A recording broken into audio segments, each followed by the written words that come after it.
wabarakatuh. Yang terhormat Bapak Ibu Tim Penguji UKIN Pembelajaran PPG dalam jabatan tahun 2021 Angkatan 3. Perkenalkan, nama saya Ita Rosita. Nomor pokok mahasiswa 8690420086. Saya mengajar di SMA Negeri 6 Pandeglang, Kabupaten Pandeglang, Provinsi Banten. Pada kesempatan hari ini, tanggal 18 Oktober 2021, saya melaksanakan praktek pembelajaran untuk memenuhi uji kinerja PPG Daljat tahun 2021 dengan mengambil materi tentang sistem gerak pada manusia, subbab otot pada manusia di kelas 11 IPA. Untuk lebih jelasnya, berikut kita saksikan tayangan video praktek pembelajaran tersebut. Terima kasih. Assalamualaikum warahmatullahi wabarakatuh.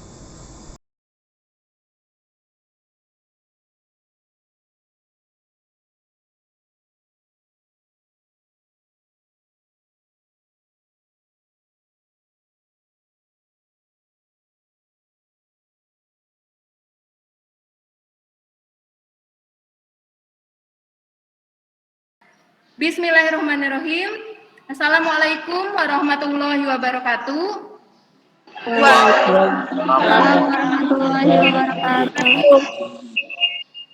Ya, bagaimana kabarnya hari ini anak-anak? Alhamdulillah sehat, Bu. Baik, Bu. Alhamdulillah. Ya. Jadi walaupun status level di PPKM kita itu sudah turun, jangan lupa untuk selalu menerapkan protokol kesehatan. Ya. Bagaimana, sudah siap untuk belajar hari ini? Siap, Bu. Siap, Bu. Ya, bagus. Ya, siapkan alat tulisnya untuk kita bisa memulai pelajaran hari ini. Sebelum kita mulai pembelajaran, alangkah baiknya kita berdoa terlebih dahulu. Ibu minta kepada Adib untuk memimpin doa. Silakan Adib. Ya, Bu. Sebelum melaksanakan Google Meet, marilah kita berdoa dimulai.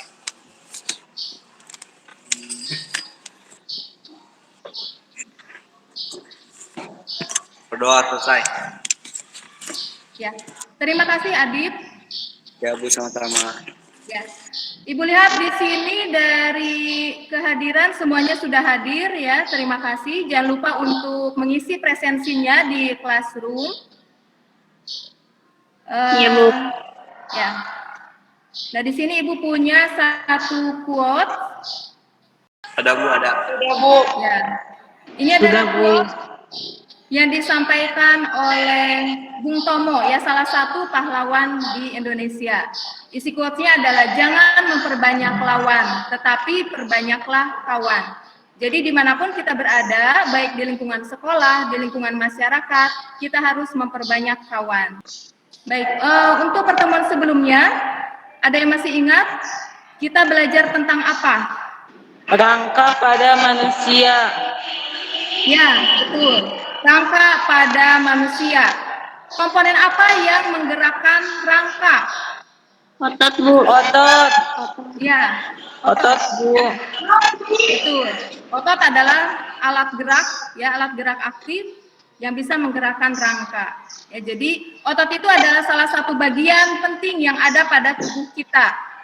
Karena hampir setiap saat kita melakukan proses pergerakan.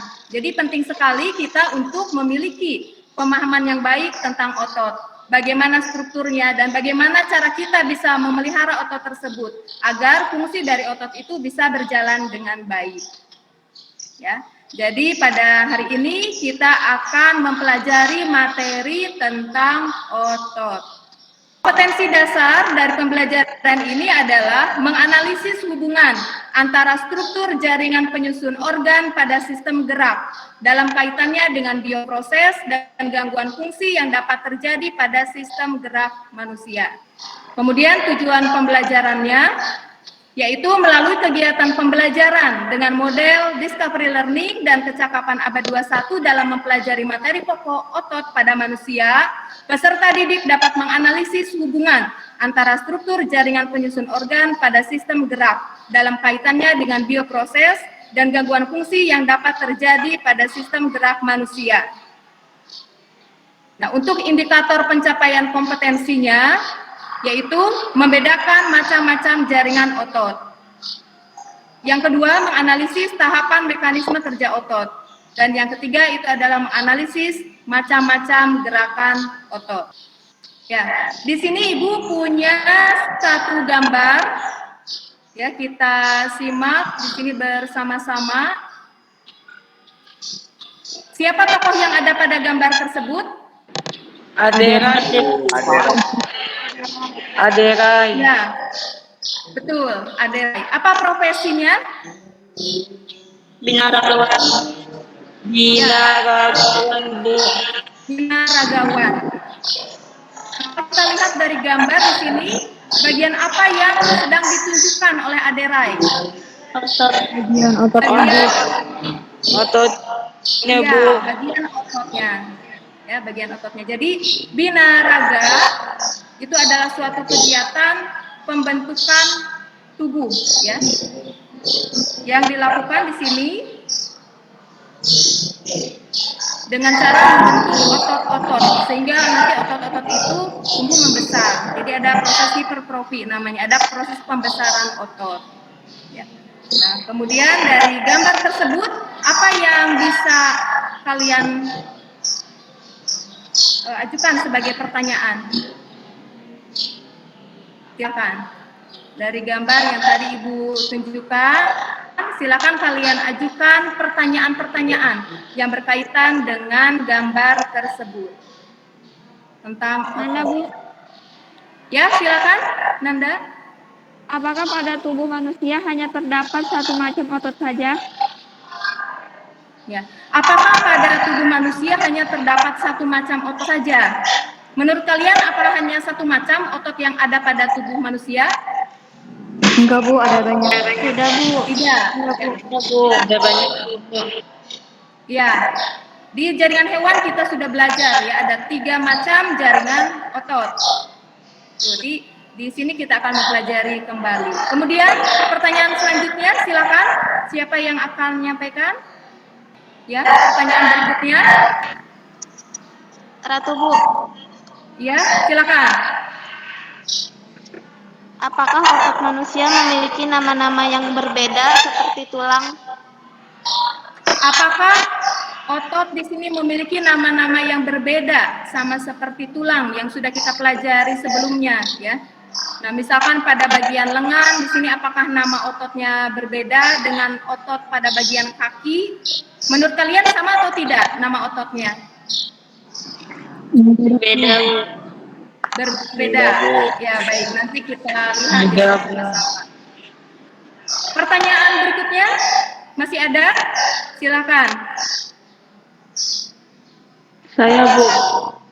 Ya. Bagaimanakah cara kerja otot? Bagaimanakah cara kerja otot? Ya, jadi otot di sini memiliki sifat-sifat ya yang tentunya nanti akan berkaitan erat dengan bagaimana mekanisme atau cara kerja otot tersebut. Ya, nanti kita akan pelajari juga bersama-sama di sini. Jadi untuk hari ini ya, kalian nanti akan Ibu bagi menjadi 3 kelompok. Ya, Ibu akan bagi menjadi 3 kelompok. Kemudian nanti kalian harus mengumpulkan informasi ya dari buku paket, kemudian dari Google ya atau dari referensi lainnya ya. Kemudian nanti kalian masing-masing kelompok ini mengolah data sesuai nanti dengan pertanyaan-pertanyaan yang Ibu ajukan di LKPD yang sudah Ibu share di Classroom. Nah, untuk anggota kelompoknya di sini Ibu sudah membagi. Kelompok 1 itu adalah Amelia, Nanda Amelia, Husnul, kemudian Nova. Kelompok yang kedua itu adalah Nanda Purnamasari, Raffi, Arya, Indriani, Sri Astuti. Kelompok yang ketiga itu adalah Winnie Utami, kemudian Cucu, Adit, dan Ratu Yunia. Ya, nanti kalian masing-masing kelompok silakan live dari room ini, kemudian nanti akan masuk ke breakout room. Ada link kelompok 1, 2, dan 3. Silakan nanti kalian berdiskusi di sana. Ya, bisa dipahami? Iya, Bu. Baik, Ibu share di sini. Sudah di-share ya? Silakan kalian live dari room, masuk ke link masing-masing. Baik, Bu. Assalamualaikum warahmatullahi wabarakatuh. Waalaikumsalam warahmatullahi wabarakatuh. Warahmatullahi wabarakatuh. Teman-teman, ada yang sudah tahu nomor 1A, gambar A, B, dan C, yaitu otot apa aja? Saya sudah baca materi pelajarannya. Yang A itu otot polos, yang B itu otot jantung, yang C itu otot rangka. Kalau nomor 1B, ada yang sudah buka linknya? Saya sudah menulis jawabannya.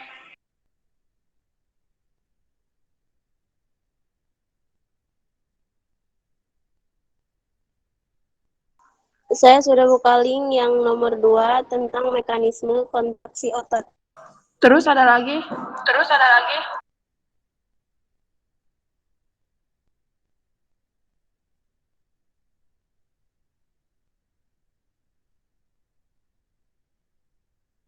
Untuk kelompok 2 bagaimana mendengar suara Ibu?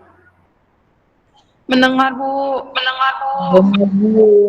Ya. Jelas, Bu. Kelompok 2 nanti akan kebagian mempresentasikan soal nomor 2 ya. Iya, Bu, dijawab sama Nanda. Ya, yaitu tentang mekanisme kontraksi otot. Silakan nanti dibuka linknya ya tentang video mekanisme kontraksi otot. Kemudian nanti dibuat dalam bentuk skema. Nanti disampaikan di kelas. Baik, Bu. Ya, silakan. Baik, Bu.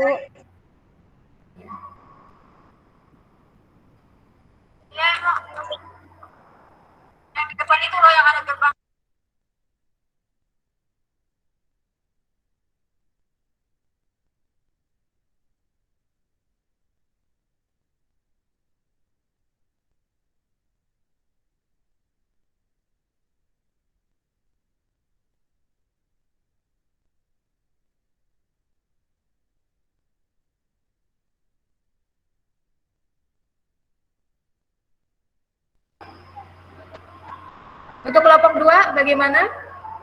Ada kendala untuk kelompok 2? Sudah, Bu. Sudah, ya, alhamdulillah kalau sudah. Siapa yang akan menjadi perwakilan untuk kelompok 2? Nanda.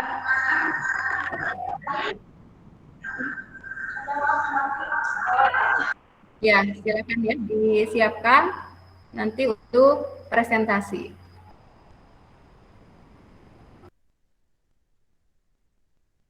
Nanda.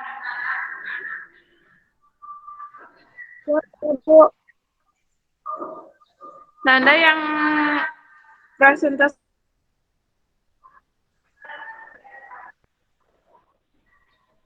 Sinyalnya? Nanda yang presentasi perwakilan kelompok 2. Hah? Ya, Nanda perwakilan kelompok 2. Ya, oke. Makasih, thank you.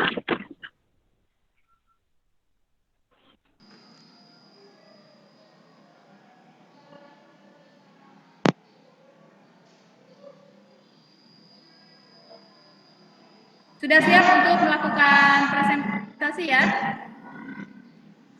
Iya, Bu, siap. Ya. Ya, baik. Kita mulai dari kelompok 1. Kelompok 1 siapa yang akan mewakili? Saya, Bu. Maaf ya, Bu. Oh iya, baik, silakan. Jadi pada aspek bentuk, untuk otot polos adalah sel-selnya berbentuk meruncing di kedua ujungnya.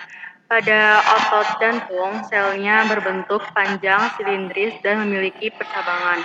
Pada otot rangka, sel-selnya berbentuk panjang, silindris. Pada aspek pola garis kilat terangnya, pada otot polos tidak ada, otot jantung ada, dan otot rangka ada. Aspek jumlah dan letak inti selnya yaitu untuk otot polos adalah 1, letaknya di tengah. Untuk otot jantung, 1, letaknya di tengah. Untuk otot rangka, Jumlahnya banyak, tetapi letaknya di tepi sel. Untuk aspek tipe kontrolnya, untuk otot polos yaitu involuntar, tidak menurut kehendak. Untuk otot jantung, involuntar, tidak menurut kehendak juga. Dan untuk otot rangka yaitu voluntar, menurut kehendak. Dalam video di atas, nama otot yang susunannya benar adalah untuk nomor 1 yaitu deltoides, untuk nomor 2 pectoralis major, nomor 3 triceps, nomor 4 external oblique, dan nomor 5 bicitus.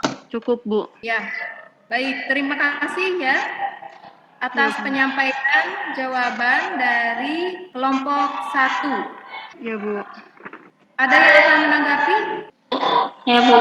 Ya, Saya sependapat dengan kelompok 1. Hanya ada tambahan untuk poin 1A, yaitu aspek otot polos, responnya lambat dan tidak mudah lelah.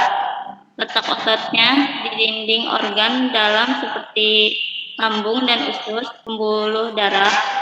Aspek otot rangka, responnya cepat, mudah lelah, dan letak ototnya melekat pada rangka. Aspek otot jantung, responnya sedang, tidak mudah lelah. Letak ototnya pada jantung. Sekian, Bu. terima kasih ya atas tambahan ya dari rekan kalian tadi tentang macam-macam otot ya. Jadi di sini Ibu ulang kembali untuk gambar A itu adalah otot polos, kemudian gambar yang B itu adalah otot jantung, dan gambar yang C itu adalah gambar otot rangka. Kemudian di sini untuk nomor 2, silakan bagi kelompok 2 untuk menyampaikan hasil pekerjaannya. Silakan. Saya, Bu. Penerimaan impuls ion kalsium Ca2+ keluar dari retikulum sarkoplasma. Ion Ca2+ terikat pada troponin, daerah aktif tropomiosin terbuka. Pembebasan energi dari ATP, miosin menarik aktin melalui daerah aktin tropomiosin. Otot memendek, tidak ada impuls. Ca2+ kembali ke retikulum sarkoplasma. Troponin menutupi tropomiosin. Otot relaksasi. Terima kasih, Bu. Ya, terima kasih ya untuk kelompok 2 yang sudah menyampaikan hasil pekerjaannya. Silakan, ada tanggapan atau tambahan dari kelompok yang lain? Silakan. Saya, Bu. Ya, silakan. Saya setuju dengan yang disampaikan Nanda. Jadi ada beberapa komponen yang terlibat dalam cara kerja otot, yaitu Ca2+, miosin, aktin, troponin, tropomiosin, dan ATP. Ya, bagus sekali ya tambahannya tadi yang berkaitan kontraksi otot. Kita lanjutkan untuk nomor 3 ya. Soal nomor 3, silakan siapa yang akan mewakili kelompok 3? Satu, Bu. Ya, silakan. Gerakan menekuk siku tersebut termasuk dalam gerak antagonis. Gerak antagonis siku disebabkan oleh otot biceps dan triceps yang melekat pada tulang lengan. Jika otot biceps berkontraksi, otot triceps relaksasi. Begitu pula sebaliknya. Cukup. Terima kasih ya atas tambahan untuk presentasi ya dari kelompok 3 ini. Silakan yang akan memberikan tanggapan atau tambahan. Saya, Bu. Jadi, gerakan otot selain antagonis, gerakan otot yang sinergis apabila otot-otot pendukungnya bekerja saling mendukung. Terima kasih. Ya, terima kasih ya atas tambahannya tadi berkaitan dengan gambar ya otot. Di sini ada gambar jenis ya gerakan otot. Terima kasih untuk semua mempresentasikan dengan baik ya, dan juga atas tambahan-tambahannya atau tanggapannya dari kelompok yang lain. Kalau Ibu nilai di sini semuanya sudah berjalan dengan baik ya, dan sudah mempresentasikan dengan sangat baik. Untuk penilaian di sini kelompok yang terbaik pada pertemuan hari ini diraih oleh kelompok 1 ya. Selamat untuk kelompok 1. Makasih, Bu. Baik, di sini Ibu akan memberikan sedikit tambahan ya untuk materi yang sedang kita pelajari hari ini berkaitan dengan otot pada manusia. Ibu share screen kembali. Sudah terlihat? Sudah, Bu. Ya. Jadi ini adalah macam-macam jaringan otot ya, macam-macam jaringan otot itu ada 3, otot polos, otot jantung, dan otot rangka. Apa saja perbedaan di antara ketiganya? Bisa kita lihat dari tabel perbandingan jaringan otot berikut. Pertama, dilihat dari bentuknya. Kalau otot polos itu berbentuk gelendong, yang meruncing. Kemudian kalau otot jantung dan otot lurik di sini bentuknya adalah panjang silindris. Nah, apa yang membedakan antara otot jantung dan otot rangka? Jadi dia dua-duanya sama-sama panjang silindris, tapi otot jantung di sini ada percabangannya. Itu yang membedakan. Kemudian dilihat dari pola garis gelap terang, pada otot polos itu tidak ada, pada otot jantung dan pada otot lurik itu ada. Lalu dari jumlah inti selnya, pada otot jantung dan otot polos itu jumlahnya ada 1 dan terletak di tengah sel. Kalau pada otot lurik jumlahnya itu banyak dan letaknya itu di tepi sel. Kemudian perbedaan yang lainnya bisa dilihat dari respon dan sifat kerjanya. Ya, kalau otot polos itu lambat tapi tidak mudah lelah, sama seperti otot jantung. Tetapi kalau pada otot lurik atau otot rangka itu cepat, tetapi dia mudah lelah. Dari tipe kontrolnya di sini, kalau otot polos dan otot jantung itu involunter atau tidak menurut kehendak. Sementara kalau pada otot lurik itu volunter atau menurut kehendak. Dan dari letaknya, kalau otot polos itu berada di dinding organ dalam, di lambung, usus, dan pembuluh darah. Sementara otot jantung itu berada di bagian jantung. Dan otot rangka itu berada pada rangka. Nah, apa karakteristik otot? Itu ada 3. Ada kontraksibilitas, ekstensibilitas, dan elastisitas. Nah, kemudian di sini ada nama-nama otot, ya, ada nama-nama otot. Jadi pada bagian tangan, pada bagian kaki, pada bagian perut itu berbeda nama-nama ototnya. Misalkan pada bagian pipi itu ada zigomati, pada bagian perut itu ada rectus abdominis, pada bagian kaki ada gastrocnemius. Itu beberapa contoh dari nama-nama yang bisa nanti kalian pelajari. Baik, jadi untuk nama-nama otot itu berbeda ya, baik yang ada di tangan, di perut, di bagian kaki itu berbeda-beda nama ototnya. Misalkan pada pipi itu ada otot zigomati. Kemudian pada bagian lengan ini ada bicep, ada tricep. Pada bagian perut itu ada rectus abdominis. Kemudian pada bagian kaki itu ada gastrocnemius. Ya, jadi bermacam-macam. Jadi pertanyaan tadi sudah terjawab ya. Kemudian untuk yang berikutnya, ini adalah struktur dari otot rangka. Jadi otot rangka itu diselimuti oleh suatu jaringan ikat fibrosa yang banyak mengandung serat kolagen yang namanya adalah epimisium. Nah, kemudian di sini nanti tonjolan-tonjolan epimisium itu nanti akan membentuk struktur yang namanya adalah perimisium. Nah, perimisium ini dia mengelilingi fasciculus atau bundel-bundel sel otot. Kemudian nanti tonjolan dari perimisium itu akan membentuk yang namanya endomisium yang memisahkan antara satu sel otot dengan sel otot yang lainnya. Nah, kemudian di sini, serabut otot itu tersusun atas miofibril. Nah, miofibril ini tersusun dari unit-unit yang namanya adalah sarkomer. Apa saja yang ada di dalam sarkomer? Yang pertama itu adalah filamen tipis. Ya, ada filamen tipis, yaitu aktin, ada filamen tebal, miosin, kemudian ada garis jet. Jadi dalam satu sarkomer itu dibatasi oleh 2 garis jet. Kemudian ada pita isotrop, daerah terang. Daerah yang hanya ditempati oleh filamen tipis. Kemudian ada daerah gelap atau pita anisotrop. Nah, ini adalah daerah pita anisotrop. Nah, di bagian tengah itu ada zona H. Nah, kemudian nanti ada garis M yang membagi di tengah-tengah zona H tersebut. Dan yang ini adalah pita isotrop. Kemudian kalau yang ini adalah retikulum sarkoplasma. Nah, kemudian di sini, bisa kita lihat lagi ya secara rincinya. Tadi ini adalah garis Z, kemudian ada garis M yang membagi di bagian tengah zona H, kemudian ada pita isotrop dan anisotrop, kemudian isotrop kembali. Nah, inilah pada bagian filamen tebal ini apa saja yang ada di sana, yaitu bagian kepala.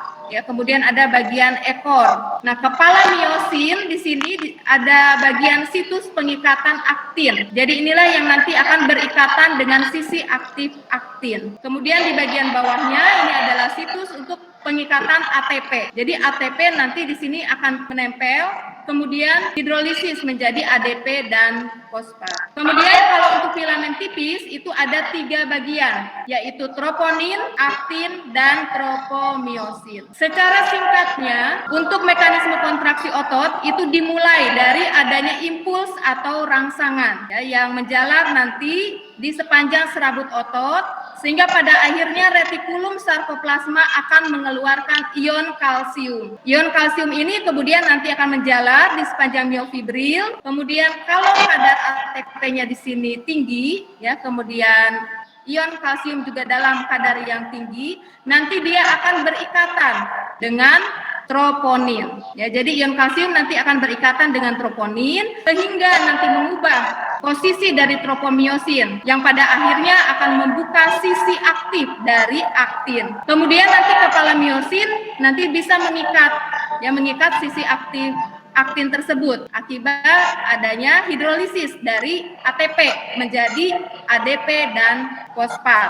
Jadi hidrolisis dari ATP dan dari ATP ini yang akan menyebabkan kepala miosin itu tegak dan bisa berikatan dengan sisi aktif aktin, sehingga nanti akan menggeser filamen aktin menjadi bergeser kemudian nanti mendekati garis. Itu secara singkatnya untuk mekanisme kontraksi otot. Bisa lebih jelas lagi nanti di sini melalui video ya yang akan Ibu tayangkan. Mari kita perhatikan bersama-sama. Otot rangka disusun dari kumpulan serabut otot. Serabut otot terdiri dari sel berbentuk silindris yang mempunyai banyak inti. Otot akan berkontraksi atau berelaksasi jika menerima sinyal dari sistem vascular junction merupakan tempat pertukaran signal. Pertukaran signal terjadi ketika synaptic pulse dari sebuah akson terminal terhubung dengan serabut otot. Serabut otot tersusun dari banyak miofibril. Miofibril terdiri dari unit kontraktil yang disebut sarkomer. Sarkomer terletak berdekatan satu sama lain sepanjang miofibril. Tiap sarkomer terdiri dari filamen tipis dan tebal yang berselang-seling sehingga tampak seperti luit. Otot berkontraksi ketika filamen tersebut berhimpitan satu sama lain. Filamen tebal disebut miosin, berada di tengah sarkomer dan dibatasi garis X. Sedangkan filamen tipis terdiri dari protein aktin yang dibatasi garis Z di sisi luar sarkomer. Di garis Z, ini aktin dan miosin. Mekanisme kontraksi otot dijelaskan dalam tayangan berikut. Kontraksi otot dimulai ketika ikatan ATP dihidrolisis menjadi ADP dan inorganik fosfat. Hal tersebut membuat kepala miosin tegak dan dapat berlekatan dengan binding site aktin membentuk cross braid. Aksi tersebut disebut pause, memicu filamen miosin bisa mendorong filamen aktin ke garis F sehingga pasar komer pendek. ADP dan inorganik fosfat terlepas selama pause.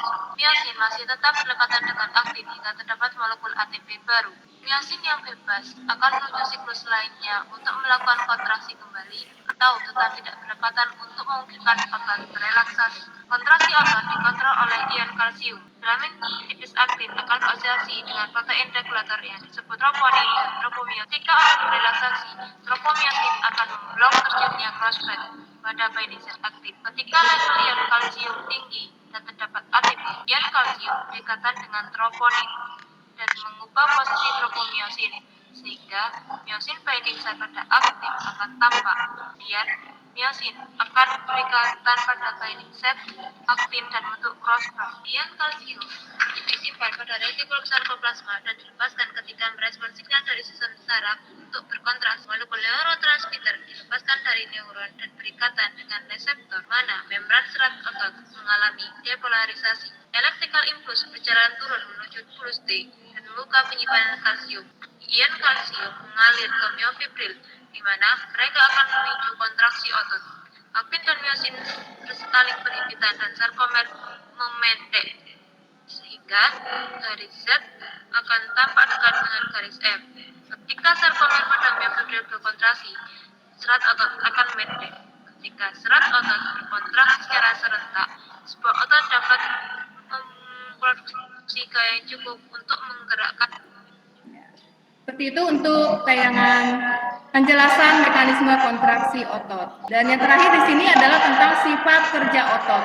Jadi sifat kerja otot itu ada 2. Dia bisa bersifat antagonis dan juga sinergis. Kalau antagonis itu berlawanan, jadi dia bekerja saling berlawanan. Kalau yang satu berkontraksi, otot yang lainnya dia nanti akan berelaksasi. Sementara kalau untuk gerak yang sinergis, dia itu bekerja sama untuk melakukan satu gerakan ya ke satu arah. Itu sifat kerja otot. Seperti yang tadi ada di LKPD ya. Ini adalah antara otot bisep dan tricep. Di bisep dan tricep. Kalau bisep berkontraksi, tricep nanti dia akan berelaksasi. Ya, itu tadi sedikit tambahan materi dari Ibu tentang otot pada manusia. Nah, dari pembelajaran yang sudah kita lakukan hari ini, coba siapa satu orang yang bisa menarik kesimpulan? Saya Bu, Ya, silakan. ada 3 macam jaringan otot pada manusia, yaitu otot polos, otot jantung, dan otot rangka. Cara kerja otot melibatkan beberapa komponen, yaitu aktin, miosin, troponin, dan tropomiosin.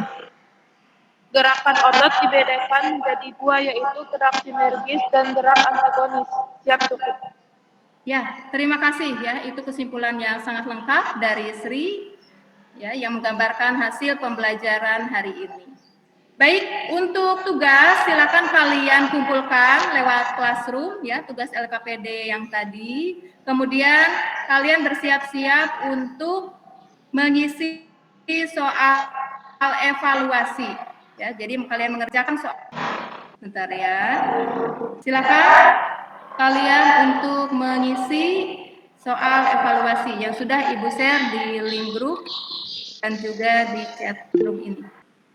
Ya, baik, sudah selesai ya mengerjakan soal evaluasinya. Untuk pertemuan berikutnya, materi yang akan kita pelajari itu adalah tentang gangguan sistem gerak pada manusia. Baik, untuk hari ini Ibu rasa cukup untuk pembelajaran biologi. Terima kasih atas keaktifan kalian ya dalam pembelajaran hari ini. Ibu sangat mengapresiasi sekali ya. Sebelum Ibu tutup, mari kita bersama-sama berdoa terlebih dahulu. Ibu langsung pimpin doa ya. Berdoa dimulai. Berdoa selesai. Ya. Terima kasih. Wabillahi taufiq wal hidayah. Wassalamualaikum warahmatullahi wabarakatuh. Waalaikumsalam. Silakan kalian bisa live dari room ini. Ya Bu, makasih. Ya, terima kasih banyak semuanya.